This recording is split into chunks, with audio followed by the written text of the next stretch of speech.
Jadi kalau ada orang didepankan, ditaruh di depan dan diikuti dalam suatu urusan atau dalam banyak urusan, maka itu dinamakan imam di dalam bahasa Arab.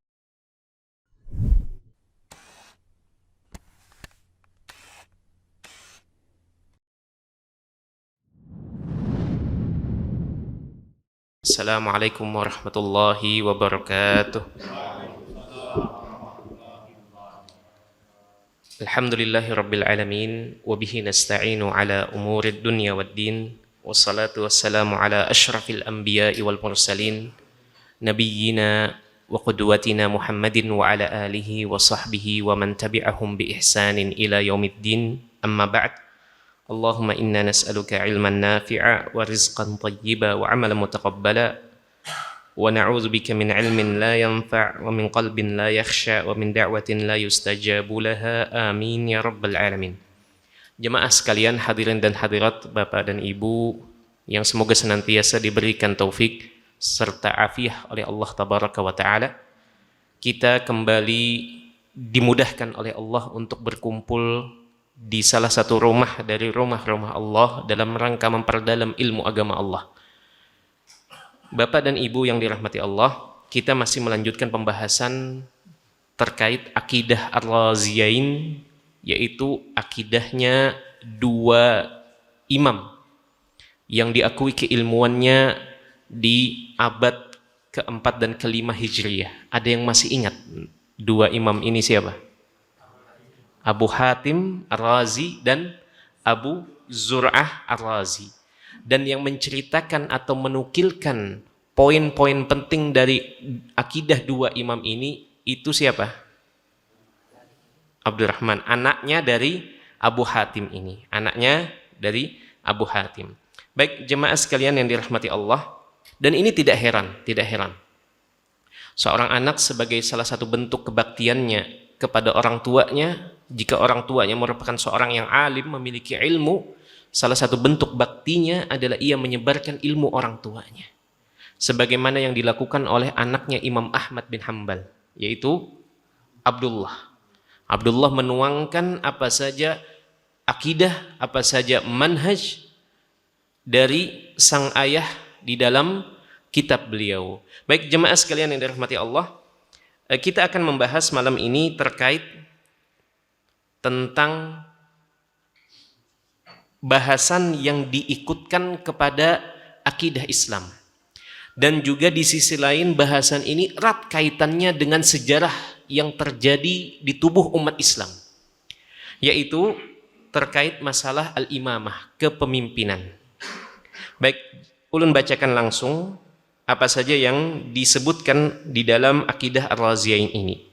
Setelah sebelumnya kita membahas tentang apa itu dosa besar, kemudian bagaimana hukum dan status pelaku dosa besar di dunia, dan bagaimana status dan hukumnya di akhirat, itu semua telah kita bahas sama-sama. Malam ini jemaah sekalian kita akan membahas dan berpindah kepada pembahasan yang tidak kalah pentingnya, yang menjadi usul atau pokok keyakinan Ahlus Sunnah wal Jamaah, yang membedakannya dari kelompok-kelompok yang ekstrim. Baik, di sini disebutkan wa nuqimu fardal jihadi wal haji ma'a a'immatil muslimina fi kulli dahrin wa zamanin. Dan kami, maksudnya di sini merujuk kepada dua imam ini, Abu Hatim dan Abu Zur'ah, kami memandang bahwasanya jihad dan haji itu wajib ditunaikan bersama a'immatil muslimin, bersama pemimpin-pemimpin kaum muslimin, fi kulli dahrin wa zamanin, di setiap masa dan waktu. Wala nara al-khuruja 'ala al-a'immati wala al-qitala fil fitnah. Dan kami tidak memandang bolehnya memberontak kepada pemimpin, wala al-qitala fil fitnah, dan tidak juga ikut berperang di masa fitnah, wa nasma'u wa nuti'u liman wallahu Allahu azza wa jalla amrana, dan kita mendengar dan kita patuh terhadap siapa saja yang dijadikan oleh Allah sebagai pemimpin atas kita. wala nanzi'u yadan min ta'ah, dan kita tidak melepas tangan dari ketaatan, wa nattabi'us sunnata wal jamaah, dan kita mengikuti sunnah dan jamaah, wa najtanibus syudzuza wal khilafa wal furqah, dan kita berusaha menjauhi kesendirian, perpecahan dan pertikaian. Baik, ini adalah 2 poin yang akan kita bahas malam ini terkait masalah kepemimpinan yang erat kaitannya dengan akidah ahli sunnah wal jamaah, dan juga terkait sejarah yang berkaitan dengan hal ini. Baik jemaah sekalian yang dirahmati Allah, ulun ambilkan pembahasan dari kitab yang lain sebagai penguat dari apa yang disebutkan oleh 2 imam ini. Pertama, imam ini mengatakan bahwasanya terkait syiar-syiar agama seperti ibadah haji, kemudian jihad, itu syiar-syiar ini terkait erat dengan pemimpin. Termasuk pelaksanaan sholat Jumat, pelaksanaan hari raya, itu semua adalah hal-hal ibadah-ibadah yang dikaitkan di dalam syariat ini, dikaitkan dengan kepemimpinan. Nah, salah satu akidah yang diyakini oleh 2 imam ini, mereka memandang itu semua berkaitan dengan pemimpin. Artinya selama pemimpin ada, maka ia punya hak untuk menentukan dan memutuskan hal tersebut. Dan kita untuk menunaikan ibadah-ibadah tersebut, untuk menunjukkan syiar-syiar tersebut, kita ikut di belakang pemimpin. Jemaah sekalian yang dirahmati Allah, kita bahas terlebih dahulu mulai dari dasar terkait apa itu kepemimpinan di dalam Islam, kepemimpinan atau imamah. Baik jemaah sekalian yang dirahmati Allah, kata imamah di dalam bahasa Arab itu berasal dari kata imam, dan imam itu adalah setiap orang yang diikuti dan dikedepankan dalam suatu urusan atau banyak urusan. Jadi kalau ada orang didepankan, ditaruh di depan dan diikuti dalam suatu urusan atau dalam banyak urusan, maka itu dinamakan imam di dalam syariat atau di dalam bahasa Arab. Makanya dalam sholat ada orang yang diletakkan di depan orang lain dan diikuti gerakannya, aba-abanya, ia dinamakan imam sholat. Dalam cakupan suatu kawasan atau suatu daerah, ia dinomorsatukan, ia didahulukan, dan ia diikuti terkait aturan dan peraturannya, maka itu dinamakan sebagai pemimpin untuk daerah tersebut. Termasuk juga dalam satu suku atau satu kabilah, ada satu orang yang menjadi puncak kepemimpinan di dalam suku tersebut atau kabilah tersebut. Ini secara bahasa. Adapun secara syariat, maka para ulama terutama yang belakangan itu kebanyakan merujuk kepada pengertian dan definisi dari imamah, dari buku atau dari pengertian yang dikemukakan oleh Imam Al-Mawardi rahimahullahu ta'ala. Beliau menjelaskan al-imamatu mawdu'atun li khilafatin nubuwati fi hirasatid dini wa siyasatid dunya. Rata-rata ulama yang setelah beliau ini merujuk kepada definisi yang beliau kemukakan, karena ini merupakan definisi yang mencakup seluruh aspek yang dikehendaki di dalam syariat ini. Kata beliau, imamah, kepemimpinan itu diletakkan sebagai penerus dari kenabian atau kenubuahan. Jadi kenubuahan itu selesai. Setelahnya adalah kekhilafahan atau kepemimpinan yang diletakkan untuk 2 hal. Untuk tujuannya 2 hal. Untuk hirasatid din, untuk menjaga agama ini. Untuk menjaga keberlangsungan agama Islam ini harus ada pemimpin yang memimpin kaum muslimin. Kemudian yang kedua tujuannya adalah wasiyasatid dunya, dan untuk mengatur urusan-urusan dunia sekira tidak terjadi di situ hukum rimba. Harus ada pemimpin yang menegakkan hukum di situ. Dan kita telah mengetahui ketika suatu kawasan, suatu daerah kehilangan kepemimpinan, kehilangan pemimpin di situ, maka yang terjadi dan yang berlaku adalah hukum rimba di situ. Yang kuat memangsa yang lemah, yang kuat menindas yang lemah, dan seterusnya. Maka tujuan dari kepemimpinan di dalam Islam itu adalah untuk dua hal ini. Untuk menjaga keberlangsungan agama kita, dan yang kedua adalah untuk mengurus dan menata urusan-urusan dunia. Urusan-urusan dunia. Baik, jemaah sekalian yang dirahmati Allah, demikian pula pengertian Ibnu Khaldun dan yang lain-lain rata-rata merujuk kepada pengertian dari Imam Al-Mawardi rahimahullahu ta'ala. Itu yang pertama. Poin yang kedua adalah terkait hukum menunjuk pemimpin di dalam Islam. Apabila disebutkan tentang pemimpin, maka yang dimaksud adalah bukan pemimpin dalam sholat. Bukan pemimpin dalam arti sempit.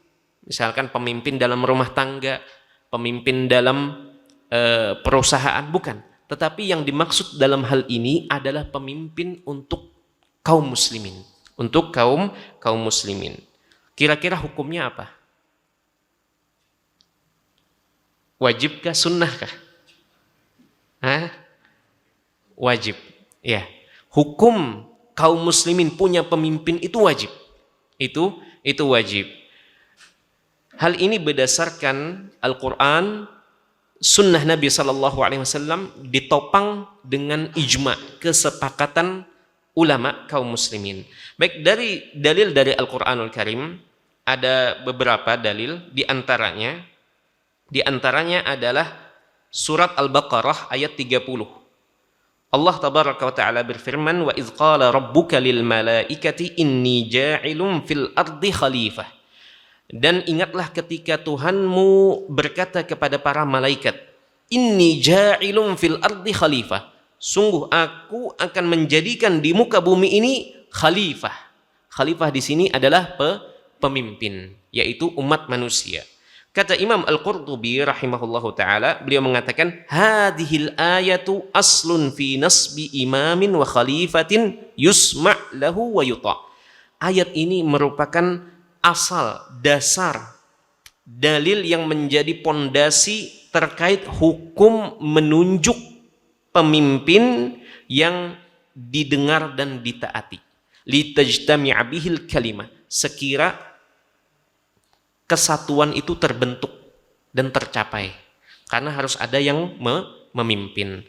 Baik, itu satu dari sekian banyak dalil yang menunjukkan hal ini. Dari hadis Nabi SAW, dari sunnah, ada juga banyak, seperti hadis Hudzaifah, kemudian hadis di sini disebutkan hadis Abdullah bin Umar bin Khattab radhiyallahu taala anhuma. Di antaranya adalah sabda Nabi sallallahu alaihi wasallam, man khala'a yadan min ta'atin laqiyallaha yaumal qiyamati la hujjata lahu. Barang siapa melepas tangannya dari ikatan, dari genggaman baiat kepatuhan, laqiyallaha yaumal qiyamati la hujjata lahu, maka ia akan berhadapan dengan Allah, berjumpa dengan Allah pada hari kiamat, la hujjata lahu, tidak punya argumen, tidak punya alasan untuk disampaikan. Wa man mata wa laysa fi 'unuqihi bai'atun mata mitatan jahiliyah.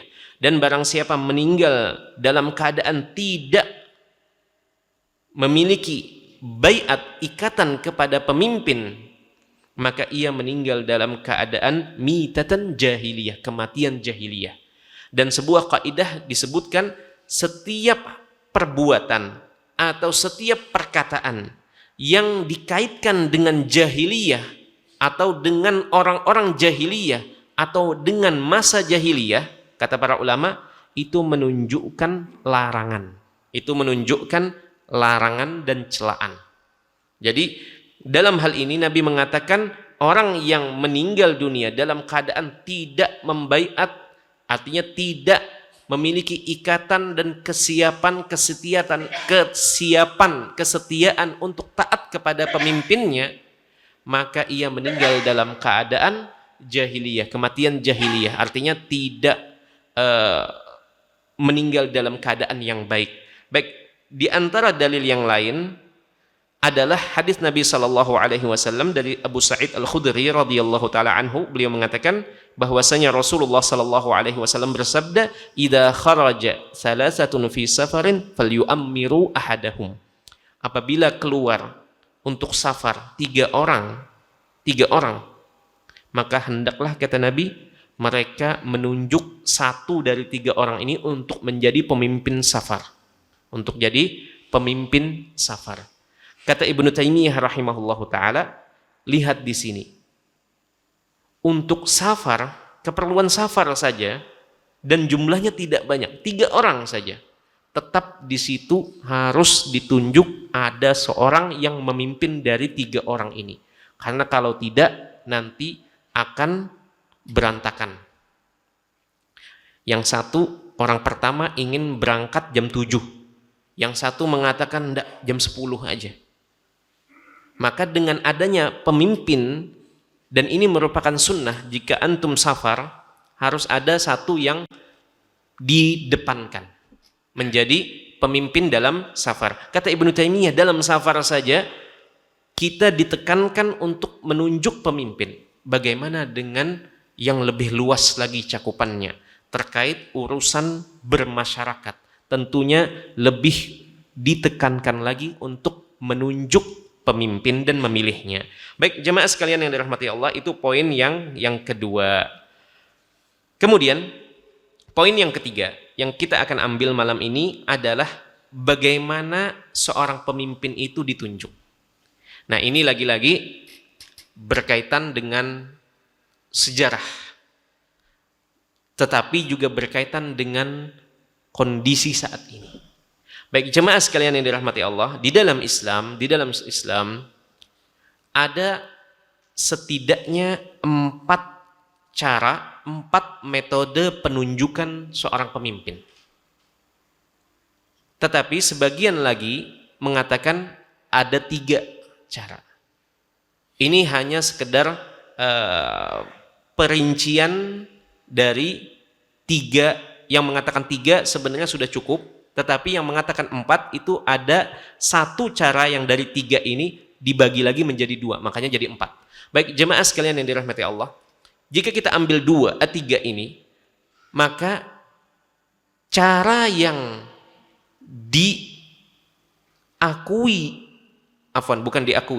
cara yang diajarkan di dalam Islam dari 3 atau 4 cara atau metode penunjukan pemimpin ini, sebenarnya cara yang syar'i itu hanyalah 2. Hanyalah 2 saja. Lantas bagaimana dengan cara yang ketiga dan yang keempat? Cara yang ketiga adalah apabila seorang dapat kepemimpinan ini walaupun dengan cara yang tidak benar, tapi sudah memegang kursi kepemimpinan dan telah stabil kondisinya, maka kaum muslimin mau tidak mau mengakuinya dan mematuhinya. Baik, kita sebutkan saja. Yang pertama, cara yang pertama adalah dengan nas dari Nabi sallallahu alaihi wasallam bahwa fulan sebagai pemimpin. Penunjukan langsung dari Nabi sallallahu alaihi wasallam. Sebagian ulama mengatakan bahwasanya contoh dari penunjukan Nabi sallallahu alaihi wasallam kepada salah seorang sahabat sebagai pemimpin adalah, contohnya adalah kepemimpinan Abu Bakar As-Siddiq radhiyallahu taala anhu menurut sebagian ulama. Karena sebagian ulama lagi memandang Nabi tidak secara langsung menyatakan Abu Bakar sebagai pemimpin setelah beliau meninggal. Tetapi sebagian ulama menyebut Nabi memberikan isyarat-isyarat kepada kaum muslimin, kepada para sahabatnya tentang kelayakan Abu Bakar sebagai seorang pemimpin. Dan orang yang paling layak di antara sahabat beliau adalah Abu Bakar ini dalam memimpin umat Islam sepeninggal Nabi SAW, dan itu merupakan isyarat dari Nabi SAW, bukan secara langsung. Tetapi ada sebagian ulama yang mengatakan Nabi menunjuk langsung. Salah satunya adalah ketika beliau sedang sakit, yang disuruh untuk mengimami sholat adalah Abu Bakar Siddiq radhiyallahu ta'ala anhu. Ini hanya sekedar perbedaan sudut pandang di kalangan ulama saja. Baik, itu cara yang pertama. Cara yang kedua, jamaah sekalian yang dirahmati Allah, adalah kesepakatan yang dihasilkan dari musyawarah orang-orang ahlul hilli wal aqdi, yaitu orang-orang yang kompeten dalam penunjukan seorang pemimpin di dalam Islam. Sebagian ulama menyebutkan contohnya adalah dalam hal ini seperti kepemimpinan Abu Bakar. Ini sebagian ulama lagi yang memandang, di mana kepemimpinan Abu Bakar ini ditunjuk setelah tercapai kesepakatan di kalangan sebagian sahabat dari kalangan Muhajirin dan kalangan Ansar. Disebutkan di sini Sa'ad bin Ubadah, kemudian ada Abu Bakar, Umar, dan yang lain-lain. Mereka ketika di Bani Saqifah, mereka berhasil mencapai kesepakatan untuk menunjuk Abu Bakar Siddiq radhiyallahu ta'ala anhu. Adapun sahabat-sahabat yang lain yang ada di kota Mekah, ada kota Taif, mereka tidak menghadiri penunjukan itu. Ada pula penunjukan Umar bin Khattab radhiyallahu ta'ala anhu kepada berapa orang? 6 orang dari 10 orang yang dijanjikan atau disebutkan mereka berada di surga dalam satu hadis. 6 orang ini ditunjuk oleh Umar untuk berembuk siapa yang paling layak di antara mereka untuk menjadi seorang pemimpin, dan menghasilkan penunjukan siapa? Utsman bin Affan radhiyallahu taala anhu. Ini cara yang kedua. Jadi cara yang pertama adalah penunjukan Nabi sallallahu alaihi wasallam, yang kedua adalah kesepakatan dari orang-orang ahlul halli wal aqdi, orang-orang yang kompeten. Tidak semua orang ikut musyawarah, tidak semua orang diikutkan, tetapi yang diikutkan adalah orang-orang yang kompeten. Siapa orang-orang kompeten? Maka ini juga dibahas di dalam buku dari Imam Al-Mawardi rahimahullahu ta'ala, yang kemudian dituangkan atau diambil juga oleh buku-buku setelahnya. Disebutkan yang termasuk ahlul halli wal aqdi adalah ulama, orang yang memiliki pengetahuan agama yang baik. Mereka termasuk ahlul halli wal aqdi. Termasuk juga adalah orang yang paham terkait situasi dan kondisi masyarakat. Jadi tidak semua, mohon maaf, dapat menjadi ahlul halli wal aqdi. Hanya orang-orang yang memang layak dan memiliki kompetensi untuk bermusyawarah terkait penunjukan pemimpin. Baik, jemaah sekalian yang dirahmati Allah, itu yang kedua. Yang ketiga adalah penunjukan pemimpin sebelumnya kepada pemimpin yang baru. Jadi langsung ditunjuk. Seperti contohnya Umar, beliau ditunjuk langsung oleh Abu Bakar. Jadi ini erat kaitannya dengan sejarah kaum muslimin. Bagaimana penunjukan Abu Bakar berawal dari isyarat-isyarat yang ditunjukkan oleh Nabi Shallallahu Alaihi Wasallam sebelum beliau wafat, kemudian ditindaklanjuti di Bani Saqifah, akhirnya menghasilkan kesepakatan penunjukan Abu Bakar. Itu metode pertama. Metode yang kedua adalah penunjukan Abu Bakar kepada Umar untuk menggantikan beliau setelah beliau wafat. Ini juga metode yang sah dan dicontohkan di dalam Islam. Nah, adapun metode yang keempat adalah ayataghallaba 'alan nasi bisayfihi. Yaitu ada orang, dia punya pasukan, dia punya loyalis, dia punya senjata, dia punya kekuatan, kemudian tiba-tiba menyerang pemimpin yang ada kemudian pemimpin yang ada ini kemudian lengser atau dimakzulkan, kemudian dia menunjuk dirinya sebagai pemimpin berikutnya dan tidak ada yang mampu menggoyangnya, maka ia menjadi pemimpin yang diakui oleh seluruh kaum muslimin setelah ia berhasil duduk di kursi kepemimpinan dan tidak digoyang lagi. Nah, itu adalah cara yang keempat. Cara yang keempat ini adalah cara yang tidak dicontohkan di dalam sunnah khulafa ar-rasyidin. Tetapi kata para ulama, apabila seseorang sudah duduk di kursi kepemimpinan dan tidak ada lagi yang menggoyangnya, artinya sudah selesai. Perlawanan dari kubu yang satunya sudah selesai, maka wajib bagi kaum muslimin untuk mengakui kepemimpinannya dan mematuhi keputusannya. Nah, itu maksudnya. Baik, jemaah sekalian yang dirahmati Allah. Kemudian para ulama memberikan contoh di sini. Memberikan contoh di antaranya adalah seperti apa yang dilakukan oleh Abdul Malik Ibnu Marwan kepada Abdullah bin Zubair. Mungkin sebagian antum ada yang menganggap bahwasanya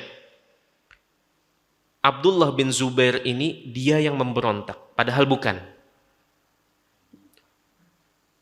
Pada masa itu, jadi setelah meninggalnya khalifah dari dinasti Umayyah yang diprakarsai oleh Muawiyah bin Abi Sufyan, beliau meninggal, kemudian naik setelahnya putra beliau yaitu Yazid bin Muawiyah. Nah, setelah meninggal Yazid bin Muawiyah ini, itu sempat terjadi kekosongan. Sempat terjadi kekosongan dan waktu itu daerah kaum muslimin sudah cukup luas dan terjadi kekosongan kepemimpinan. Keluarga Bani Umayyah, mereka belum mencapai kata sepakat siapa di kalangan keluarga raja ini yang akan melanjutkan sebagai raja yang baru. Namun orang-orang sudah menunjuk kepada Abdullah bin Zubair. Maka ditunjuklah Abdullah bin Zubair sebagai seorang pemimpin di masa itu. Abdullah bin Zubair naik dan pada saat itu sahlah beliau sebagai pemimpin kaum muslimin. Cuman beberapa daerah masih belum melakukan baiat. Artinya sumpah setia untuk taat kepada kepemimpinan Abdullah bin Zubair. Setelah itu ditunjuklah Abdul Malik bin Marwan ini, Bani Marwan ini, untuk naik dan mereka berusaha melengserkan sahabat yang mulia ini, Abdullah bin Zubair ini, karena menganggap dialah yang memberontak. Padahal pada saat itu, faktanya pada saat itu belum terjadi penunjukan dari kalangan dinasti Bani Umayyah. Tetapi mereka lebih punya power, lebih punya pasukan karena sebelumnya mereka memimpin. Nah, pada saat itulah terjadi pemberontakan dari Abdul Malik bin Marwan yang berujung kepada meninggal atau tewasnya Abdullah bin Zubair, padahal beliau sudah berlindung di kota suci Makkah, di Masjidil Haram. Dan kisahnya sangat luar biasa, bagaimana sahabat ini meninggal dalam keadaan berada di dalam area tanah suci, dan beliau sempat berpamitan kepada ibu beliau. Siapa ibu beliau? Asma binti Abu Bakar. Bukan sembarangan. Bapak beliau Zubair bin Awam. Ibu beliau Asma binti Abi Bakar, saudarinya Aisyah radhiyallahu taala, yang salah satu anak dari Abu Bakar yang ikut melayani kebutuhan Nabi dan Abu Bakar ketika hendak hijrah. Baik, jemaah sekalian yang dirahmati Allah, itu disebutkan contohnya. Kemudian juga ada beberapa contoh, tapi tidak kita sebutkan. Cukup satu contoh bagaimana hal itu terjadi. Jadi ketika Abdullah bin Zubair ini berhasil dikalahkan dan beliau meninggal dibunuh oleh salah satu panglima dari suku Saqif, yang Nabi SAW dalam sebuah hadisnya mengatakan suku Saqif ini ada kadzab dan ada mubir, kata ke beliau. Nanti akan keluar dari suku Saqif ini dua orang, yang satunya kadzab, yang satunya mubir. Mubir dikatakan oleh para ulama, mubir ini adalah orang yang menumpahkan darah banyak. Kadzab ini yaitu ya banyak dusta. Siapa? Al-Mukhtar bin Abi Ubaid As-Saqafi. Al-Mukhtar bin Abi Ubaid As-Saqafi. Itu Nabi mengabarkan sebelum beliau meninggal, dan itu terjadi setelah beberapa tahun setelah beliau wafat. Nah, tersisa yang mubir ini. Siapa mubir ini? Yang banyak menumpahkan darah dari suku Saqif ini. Siapa? Hajjaj bin Yusuf As-Saqafi. Jadi ini sudah diberitakan atau diberikan bocoran oleh Nabi Shallallahu Alaihi Wasallam. Nah, dia pula yang membunuh sahabat yang mulia ini, Abdullah bin Zubair radhiyallahu taala anhu. Ketika Abdullah bin Zubair berhasil diredakan, sebagian buku sejarah itu menyebut pemberontakan Abdullah bin Zubair di Hijaz. Padahal itu keliru. Itu menyebut yang memberontak adalah Abdullah bin Zubair kepada Bani Umayyah. Padahal tidak. Pada saat itu belum terjadi penunjukan dari dinasti Bani Umayyah. Orang-orang sudah menunjuk dan membaiat Abdullah bin Zubair. Justru makanya di sini disebutkan contohnya adalah Abdul Malik bin Marwan, dialah yang memberontak kepada Abdullah bin Zubair. Tapi pemberontakannya berhasil menang. Sehingga Abdullah bin Zubair meninggal, tewas di tangan panglima dari keluarga dinasti Bani Umayyah ini yang bernama Hajjaj bin Yusuf ini, yang luar biasa banyak menumpahkan darah kaum muslimin, salah satunya sahabat yang mulia ini, dan maka akhirnya berpindahlah kembali kepemimpinan tersebut kepada Bani Umayyah. Baik, jemaah sekalian yang dirahmati Allah. Kemudian kita lewati saja poin tentang berapa jumlah orang yang disebut sebagai ahlul hilli wal aqdi. Ada yang menyebutkan cukup 1 orang, ada yang menyebutkan 5 orang, ada yang menyebutkan 6 orang, dan seterusnya. Tetapi pendapat yang paling kuat adalah bukan terkait jumlah, tetapi seberapa kompeten orang-orang yang berada di dalam ahlul hilli wal aqdi. Orang-orang yang memilih ini, orang yang memilih ini. Kalau dia cuma bertiga, tetapi tiga-tiga ini merupakan ulama besar misalkan, orang-orang yang paham kondisi geopolitik misalkan, dan keamanan, maka mereka yang diikuti kesepakatan yang telah tercapai di antara mereka. Itu menurut pendapat Ibnu Taimiyah rahimahullahu ta'ala.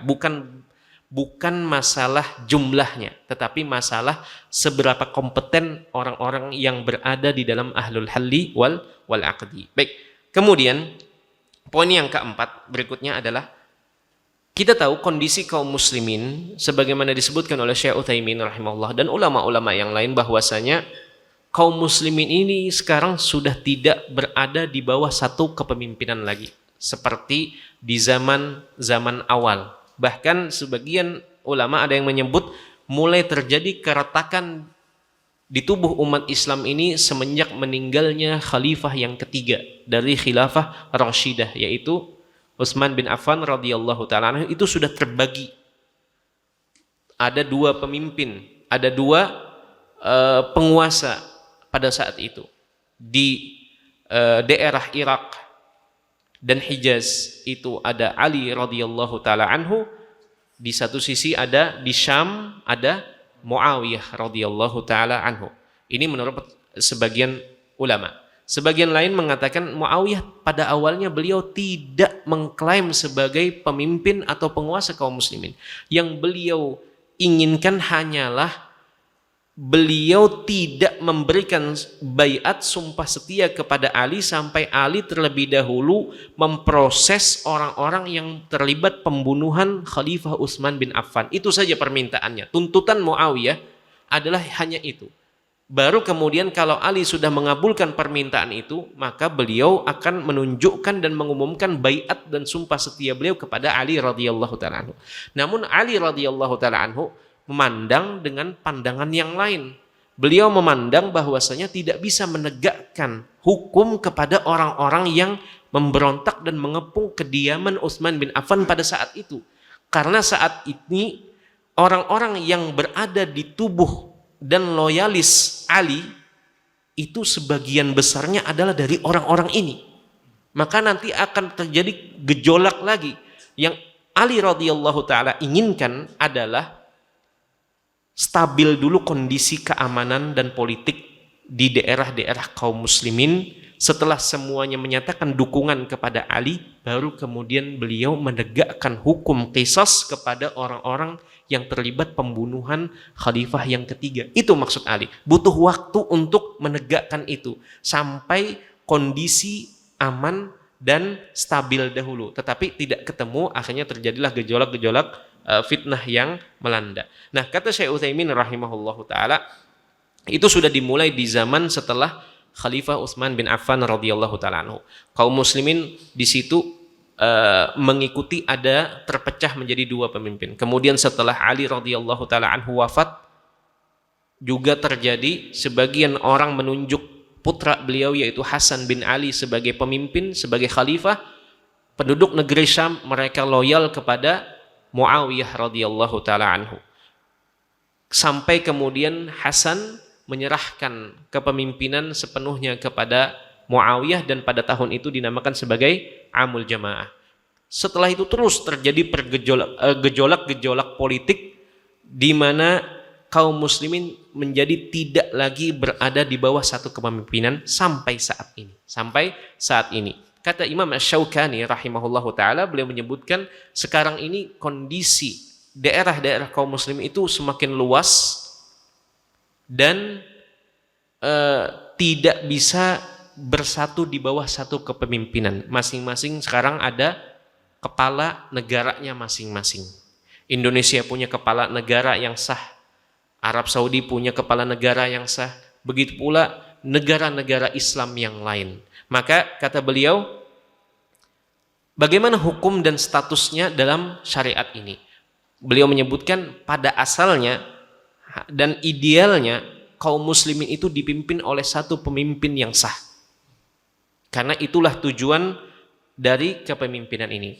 Lantas bagaimana dengan kondisi sekarang? Maka itu adanya kebutuhan atau ada yang membahasakan dengan darurat dalam hal ini karena terpecah-pecahnya dan terkotak-kotaknya daerah-daerah kaum muslimin, maka tidak mengapa kaum muslimin dipimpin oleh banyak pemimpin, masing-masing daerah berlaku ketaatan kepada pemimpin daerah tersebut. Nah, ini maksudnya. Jadi hadis-hadis Nabi SAW yang menegaskan dan menyebutkan agar kaum muslimin taat dan mendengar kepada pemimpin itu saat ini berlaku per daerah-daerah kaum muslimin. Maka yang kita taati saat ini adalah pemimpin dan presiden Indonesia. Jangan pian umpati presiden atau raja Arab Saudi, enggak. Yang kita ikuti adalah yang menjadi pemimpin dari negara kita. Itu maksudnya. Baik. Ini hukum tentang berbilangnya pemimpin kaum muslimin. Baik, berikutnya adalah tentang hak-hak pemimpin di dalam Islam. Hak-hak pemimpin di dalam Islam. Yang pertama adalah hak mereka untuk ditaati dalam kebaikan. Hak untuk ditaati di dalam kebaikan. Artinya selama mereka mengeluarkan aturan atau peraturan yang di situ berkaitan dengan yang ma'ruf, kebaikan, baik itu kebaikan agama maupun kebaikan dunia, maka wajib untuk ditaati. Wajib untuk ditaati. Lantas bagaimana dalam kondisi jika seorang pemimpin memerintahkan kepada yang maksiat? Maka kita punya pegangan di sini, kita tidak menaati dalam melakukan kemaksiatan. Tetapi bukan berarti kita meninggalkan ketaatan di peraturan-peraturan yang lainnya. Kita tidak wajib untuk melaksanakan perintah yang berisi kemaksiatan kepada Allah Tabaraka wa Ta'ala. Tetapi bukan berarti kita tidak menganggapnya sebagai pemimpin lagi. Tetap kita menganggapnya sebagai pemimpin yang sah dan wajib ditaati selama perintahnya berkaitan dengan kebaikan. Baik, itu yang pertama. Hal ini berdasarkan sejumlah hadis Nabi Shallallahu Alaihi Wasallam. Di antaranya adalah dalam surat An-Nisa ayat 59, ya ayyuhalladzina amanu athi'ullaha wa athi'ur rasula wa ulil amri minkum. Di sini disebutkan dan pemimpin di antara kalian diikutkan kepada perintah untuk mentaati Rasul sallallahu alaihi wasallam. Tidak disendirikan. Bunyinya seperti ini. Hai orang-orang yang beriman, taatilah Allah dan taatilah Rasul dan juga pemimpin kalian. Tidak dibilang, hai orang-orang yang beriman, taatilah Allah, taatilah Rasul, taatilah pemimpin kalian. Tidak. Kenapa tidak dibilang sendirian, taatilah pemimpin? Karena ketaatan kepada pemimpin ini berkaitan dengan ketaatan kepada Allah dan ketaatan kepada Rasul. Kalau dua hal ini, ketaatan kepada pemimpin dan ketaatan kepada Allah dan Rasulnya, kontra, berseberangan, maka yang kita pilih adalah ketaatan kepada Allah, tetapi dengan tetap tidak melepas tangan dari baiat ketaatan kepada pemimpin yang ada ini. Baik, itu yang pertama. Kemudian yang kedua adalah an-nasihah lahum, adalah memberikan nasihat kepada mereka sesuai dengan kapasitas masing-masing. Ada hal menarik yang terjadi antara Usamah bin Zaid radhiyallahu taala anhu, di mana beliau pernah diajak atau diberikan masukan oleh beberapa orang. Jadi sebagian orang menyampaikan kepada Usamah bin Zaid, mereka meminta agar Usamah bin Zaid ini menasehati Khalifah Utsman bin Affan radhiyallahu taala anhu.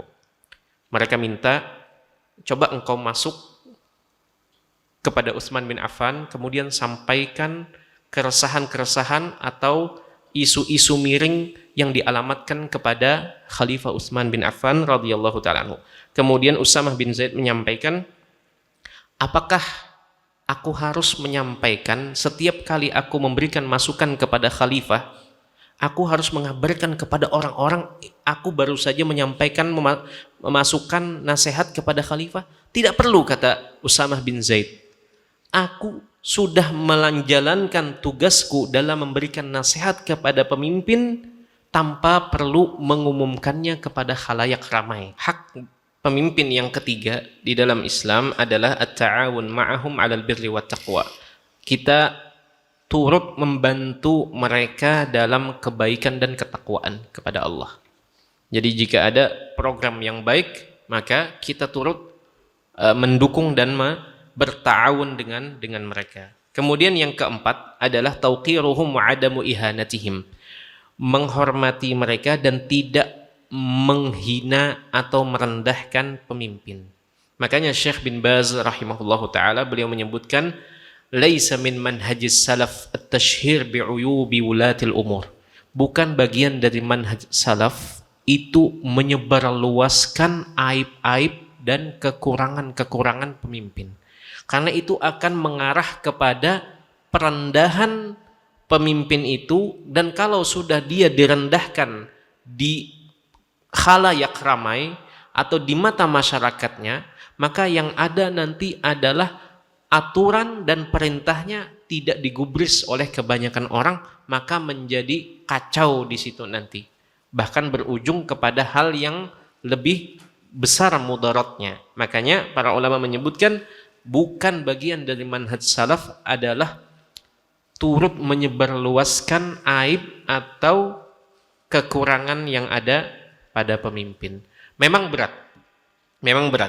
Kebanyakan hadis-hadis Nabi SAW yang menyuruh seseorang untuk bersabar terhadap pemimpin itu lebih ditekankan kepada pemimpin yang zalim. Kalau pemimpin yang adil, semua kelompok, semua sekte mereka mengatakan iya. Yang menjadi pembeda dari Ahlus Sunnah wal Jamaah dengan selain ahli sunnah adalah mereka tetap berpegang dengan hadis-hadis Nabi terkait ketaatan kepada pemimpin yang zalim itu. Itu yang membedakan. Ada pun kelompok-kelompok yang lain, mereka terbawa atifah namanya. Perasaan, emosi. Kalau ditindas, maka kita harus berontak dan seterusnya. Itu terbawa perasaan dan emosi. Memang kalau agama ini tidak dijaga dengan keimanan dan ketundukan kepada Al-Quran maupun hadis Nabi SAW, maka yang akan menjadi dominan adalah perasaan dan emosional. Dan ini yang berbahaya. Baik jamaah sekalian yang dirahmati Allah, bahkan Nabi SAW menyebutkan tetaplah taat dan mendengar walaupun pundakmu atau punggungmu dipukul dan hartamu diambil, dirampas. Tetap taat. Dalam hadis yang lain disebutkan Nabi mengatakan tetaplah kalian patuh dan taat. Kemudian para sahabat Nabi SAW mengatakan walaupun pemimpin tersebut dia bertindak zalim,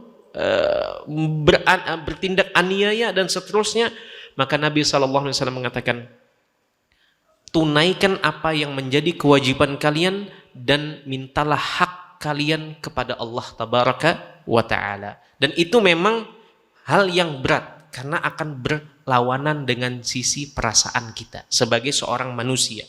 Kita dirampas harta kita, dipukul fisik kita, disuruh tetap patuh dan taat kepada pemimpin, itu berat. Tetapi inilah yang membedakan orang-orang yang tetap berpegang teguh dengan sunnah Nabi SAW. Tidak hanya itu. Bahkan dikatakan ulama-ulama yang mereka membawakan hadis-hadis tentang taat kepada pemimpin, ini dikatakan sebagai ulama-ulama yang disebut sebagai ulama penjilat pemimpin. Tidak. Ahlu sunnah wal jamaah berpegang dengan hadis Nabi SAW. Karena kalau bukan kita yang memegang hadis-hadis Nabi SAW, siapa yang akan menerapkannya dalam hal-hal yang tidak kita sukai? Makanya Nabi SAW mengatakan, berpesan, tetaplah kalian patuh dan taat dalam hal yang kalian sukai maupun dalam hal yang tidak kalian sukai. Baik jemaah sekalian yang dirahmati Allah, itu tadi terkait 4 hak pemimpin yang kita tunaikan. Baik jemaah sekalian yang dirahmati Allah, poin yang terakhir kita tutup poin ini adalah hukum memberontak kepada penguasa atau pemimpin kaum muslimin. Apa hukumnya? Sebagaimana tadi disinggung bahwasanya yang menjadi pembeda, titik perbedaan, persimpangan jalan antara ahli sunnah dengan selain mereka adalah terletak pada ketaatan kepada pemimpin yang zalim ini. Ahli sunnah tetap melanjutkan ketaatan, sedangkan kelompok-kelompok yang lain itu mereka memilih untuk memberontak, untuk menyebarluaskan dan untuk memprovokasi umat Islam untuk memberontak. Itu bedanya. Itu bedanya. Baik, terkait poin yang terakhir ini adalah hukum memberontak kepada penguasa atau pemimpin kaum muslimin. Baik, ahlu sunnah wal jamaah bersepakat terkait keharaman memberontak kepada kepada pemimpin kaum muslimin walaupun mereka bertindak zalim. Hal ini sebagaimana ditegaskan oleh Imam Abu Ja'far At-Tahawi rahimahullahu taala, beliau mengatakan wala naral khuruja ala a'immatina wa ulati umurina, dan kami tidak memandang keluar memberontak kepada pemimpin-pemimpin kami. Hal ini senada dengan apa yang diyakini dan menjadi keyakinan oleh dua Imam Ar-Razi ini yang kita ambil ini. Tadi disebutkan mereka mengatakan kami tidak memandang keluar atau bolehnya memberontak kepada pemimpin, dan ini juga senada dengan Imam Abu Ja'far At-Tahawi rahimahullahu taala dalam akidah At-Tahawiyahnya. Baik jemaah sekalian yang dirahmati Allah, kemudian salah satu contoh, dan ini menjadi pelajaran berharga bagi kita semua. pelajaran berharga bagi kita semua. Dalam sejarah tercatat, antum pernah mendengar ada khalifah di masa dinasti Bani Abbasiyah, itu dinasti yang ketiga atau era yang ketiga. Era yang pertama adalah Rashidah, yang kedua adalah Umayyah, dan yang ketiga adalah Abbasiyah.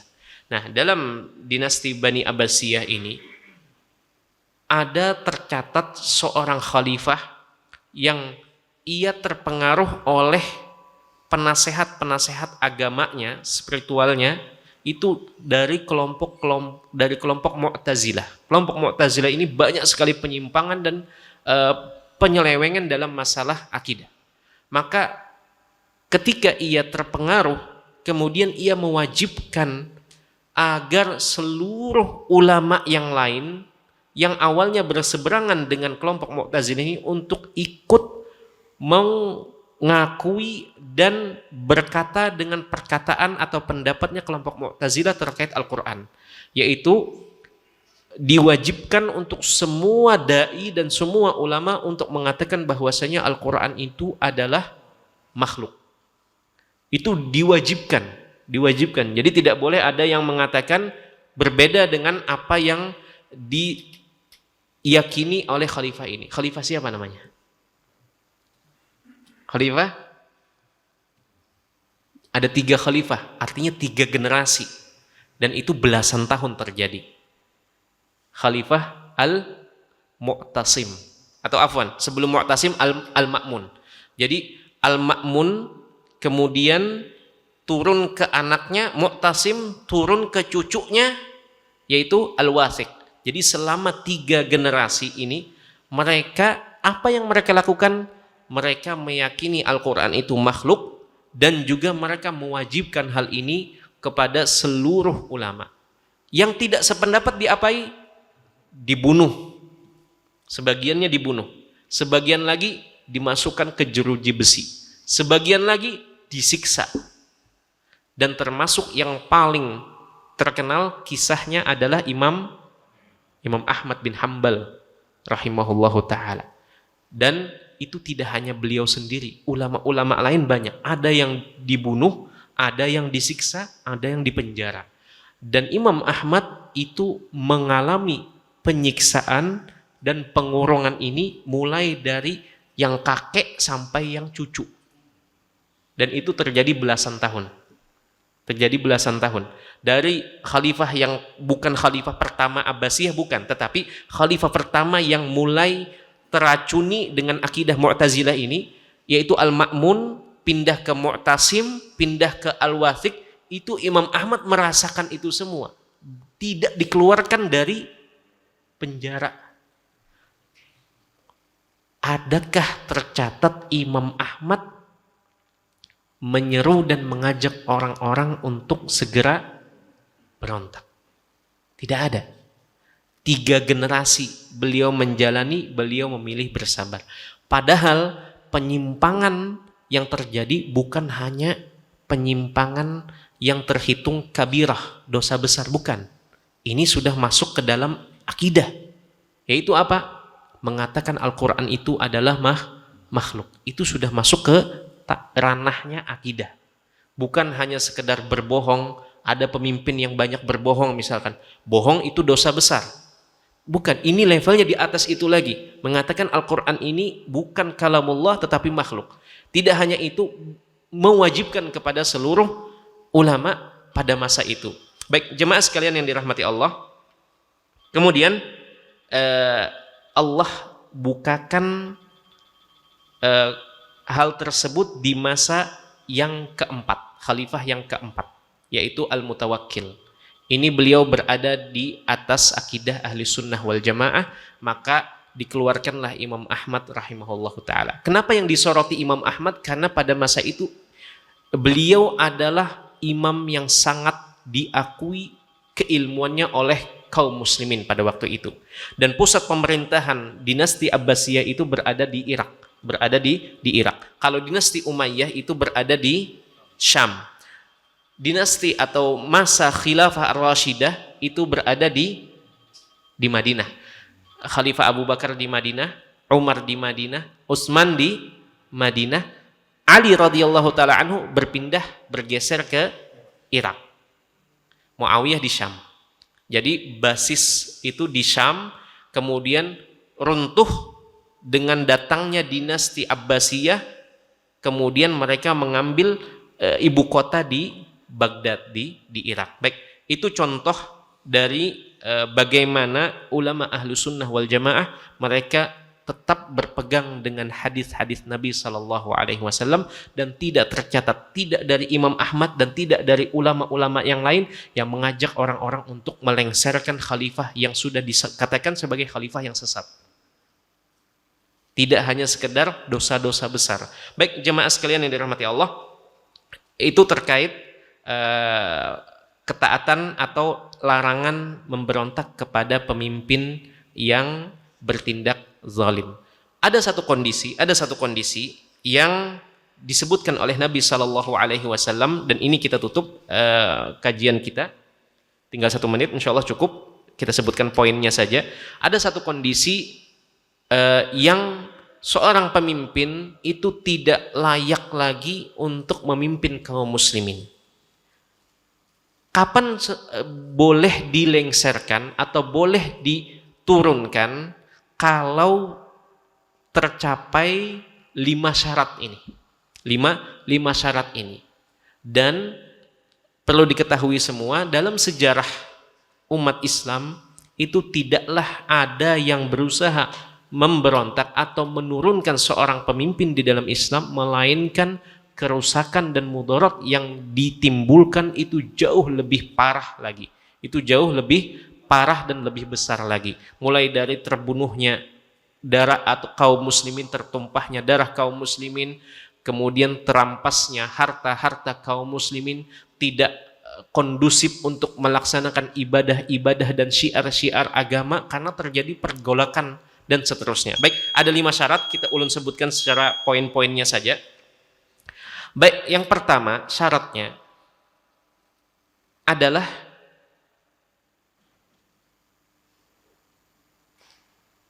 pemimpin tersebut terkena atau terjerumus ke dalam kekufuran, dan itu diketahui dengan ilmu dan yakin, bukan sebatas zon, perkiraan, atau hanya mendengar-dengar saja, tetapi itu betul-betul yakin ia melakukan kekufuran. Ia melakukan kekufuran. Itu syarat yang pertama. Tapi harus digabungkan dengan syarat yang lain. Syarat yang pertama. Syarat yang kedua, kata para ulama, adalah kekufuran yang dilakukan itu adalah kekufuran yang tidak tercium atau terendus takwil di situ. Maksudnya apa? Bisa jadi seorang melakukan kekufuran ini karena dia menganggap atau mengira hal ini adalah boleh. Ada kondisi yang menepis terjadinya kekufuran pada dirinya, walaupun ia melakukan perbuatan kufur tersebut. Nah, ini ada pembahasan yang lain. Baik, jadi bukan ada kemungkinan ia tidak mengetahuinya atau ia salah memahaminya sehingga melakukan perbuatan kufur itu, maka yang ini juga syaratnya tidak terpenuhi. Harus terpenuhi bahwasanya perbuatan kufur itu memang perbuatan kufur yang diketahui dan tidak memiliki kemungkinan yang menolak terjadinya kekufuran pada dirinya. Kemudian syarat yang ketiga adalah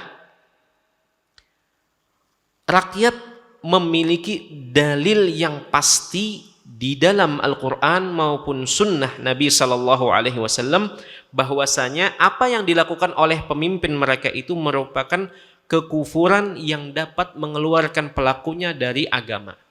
Jadi dalilnya bukan dalil umum, tetapi dalil yang spesifik terkait perbuatan itu. Nah, itu juga syarat yang ketiga.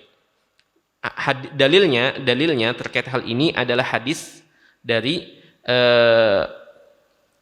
sahabat Ubadah bin Samit radhiyallahu taala anhu yang menyebutkan bahwasanya Nabi sallallahu alaihi wasallam meminta kami untuk senantiasa taat dan mendengar kepada pemimpin dalam kondisi kami suka maupun kami tidak sukai, dalam kondisi sulit maupun dalam kondisi lapang, dan kita tidak melengsarkan seseorang dari kursi kepemimpinannya. Baik, kemudian itu syarat yang ketiga. Belum lanjutkan. Syarat yang keempat, yang ketiga, baik. Yang keempat adalah kemampuan untuk melengsarkan dan menempatkan yang lebih baik dari sebelumnya. Yang lebih baik dari sebelumnya. Kemampuan hal ini maksudnya adalah kemampuan untuk bisa melengsarkan. Jika tidak bisa atau masih berada di bawah dari kekuatan yang dimiliki oleh yang ada, maka tidak terpenuhi syarat yang keempat. Syarat yang kelima adalah dapat dipastikan atau dapat dihindarkan dari tertumpahnya darah kaum muslimin. Karena untuk mengingkari sebuah kemungkaran tidaklah boleh dengan menempuh cara kemungkaran yang lebih besar lagi. Hendak menurunkan pemimpin yang dianggap telah melakukan perbuatan kufur, tetapi dengan cara yang justru menghasilkan tertumpahnya darah kaum muslimin. Maka ini syarat yang kelima harus terpenuhi. Kalau memang tidak terjadi tertumpahnya darah kaum muslimin, maka syarat yang kelima terpenuhi. Tapi kalau tidak terpenuhi, maka lebih baik melakukan sabar di atas ketaatan kepada pemimpin sampai Allah ganti waktunya dengan pemimpin yang setelahnya. Entah itu dengan diganti dengan cara-cara tertentu ataupun diganti dengan kematian pemimpin tersebut. Wallahu ta'ala a'lam. Ini yang dapat disampaikan. Semoga apa yang dapat disampaikan jelas dan menjadi tambahan ilmu yang bermanfaat bagi kita semua. Terakhir, yang sering ditanyakan, terakhir ini, hadis-hadis terkait taat kepada pemimpin. Dalam hal ini adalah presiden kita. Baik, kalau pemimpin dalam perusahaan, pemimpin dalam organisasi, itu kira-kira berlaku tidak ketaatan kepada mereka?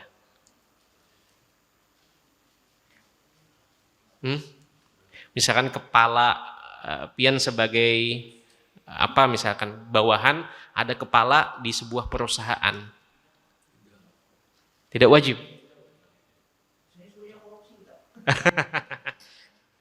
Nah ini mungkin ulun perlu sampaikan. Baik, hadis-hadis yang tadi disebutkan terkait kewajiban taat kepada pemimpin, mendengar kepada pemimpin adalah pemimpin yang besar. Maksudnya pemimpin presiden dalam hal ini, atau yang menjadi bawahannya seperti gubernur, wali kota, itu termasuk ketaatan kepada pemimpin yang besar ini. Lantas bagaimana dengan misalkan kepala di sebuah perusahaan? Maka kewajiban kepada kepala perusahaan ini merupakan sebuah kewajiban. Taat kepada kepala perusahaan merupakan sebuah kewajiban karena kita bekerja pada perusahaan yang di situ ada syarat-syaratnya. Kecuali dalam kondisi kepala ini memerintahkan untuk korupsi, misalkan, maka tidak boleh pian mentaatinya. Atau memerintahkan untuk manipulasi data perusahaan sehingga bayar pajaknya itu lebih rendah kepada misalkan negara misal. Atau manipulasi misalkan anggaran dan seterusnya, dan membuat berseberangan dengan aturan dari negara, maka dalam hal ini yang pian ambil adalah ketaatan kepada pemimpin negara, bukan kepada perusahaan. Kembali lagi kepada sebuah pegangan, la ta'ata li makhluqin fi maksiatil khaliq. Tidak ada ketaatan kepada makhluk dalam hal kemaksiatan. Hal ini berlaku kepada kepala perusahaan, bahkan termasuk kepada orang tua, yang kewajiban kita untuk menunaikan haknya itu berada di bawah kewajiban kita menunaikan hak kepada Allah tabaraka wa taala. Demikian wallahu taala alam. Subhanakallahumma wa bihamdika asyhadu an la ilaha illa anta astaghfiruka wa atubu ilaik. Assalamualaikum warahmatullahi wabarakatuh. Terima kasih. Jazakumullah khairan wa barakallahu fikum. Video ini dibuat atas partisipasi dari donasi Anda. Semoga menjadi amal jariah bagi Anda semuanya.